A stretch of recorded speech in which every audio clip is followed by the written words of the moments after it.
سنو یہ صحابیات ہیں.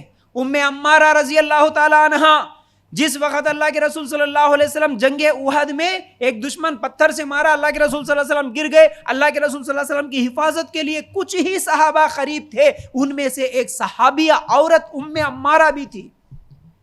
وہ اللہ کے رسول صلی اللہ علیہ وسلم کی حفاظت کرنے کے لیے چاروں طرف دوڑتے ہوئے کسی دشمن کو قریب نہیں آنے دیتی، جنگ میں شامل تھی.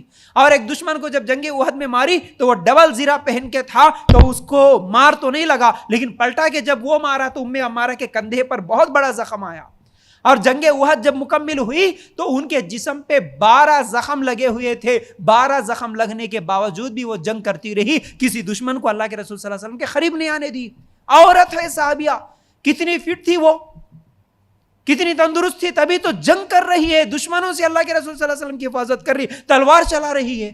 مردوں کے ساتھ مل کے جنگ کے میدان میں تلوار چلانا کیا معمولی بات ہے؟ کیا ہے آج ایسی ہمت؟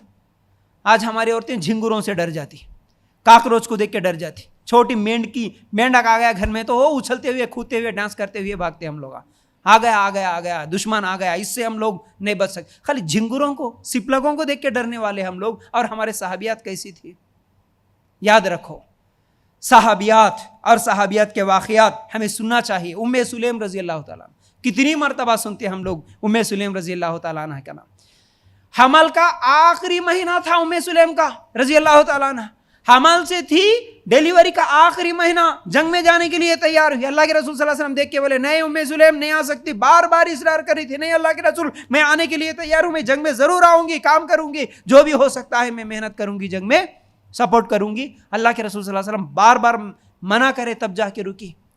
کوئی ہے آج تو صرف پہلی مرتبہ جب ہاسپٹل میں جانے کے بعد معلوم ہوتا ہے، ڈاکٹر بول دیتا ابھی بیڈ ریسٹ کرنا ہے. پہلے مہینے سے 90 مہینے تک صرف بیڈ ریسٹ کرتے ہوئے زندگیاں گزار دیتے. یہ تو صحابیہ ہے. صحابیہ کیا صرف ایک 10-20 سال پہلے کے واقعات اگر دیکھے، صرف 10 سال پہلے بھی کچھ عورتیں ایسی تھی جو آج بھی کھیتی باڑی کا کام کرتی، محنت مزدوری کا کام کرتی. کبھی دیکھو، کبھی غور کرو، جو آپ کے ہی علاقوں میں کبھی وہ ریتی اٹھاتی، اینٹ اٹھاتی. دیکھو کبھی کنسٹرکشن کا کام ہوتا ہے تو اس وقت عورتیں آتی محنت کرنے والی بیچاری، وہ کیسی محنت کرتی. دیکھو چھوٹے چھوٹے دودھ پلانے والے بچوں کو صرف بازو میں کہیں پر اوڑھنی وغیرہ، ان کی ساڑی وغیرہ کچھ تو بھی باندھ کے وہاں پر ڈال دیتی، اور وہ ریتی اٹھاتے ہوئے، اینٹ پتھر اٹھاتے ہوئے نظر آتی ہے. کتنی فزیکلی فٹ رہتی وہ معلوم ہے. دن میں کام کو جاتی تو رات کو شام میں آنے کے بعد ان کی ڈیلیوری ہوتی تھی. ہماری عورتیں آج اتنا سکون، اور جتنا سکون ہم ڈھونڈ رہے نا اتنی ہی زیادہ بیماریاں ہم لوگوں کو آتی.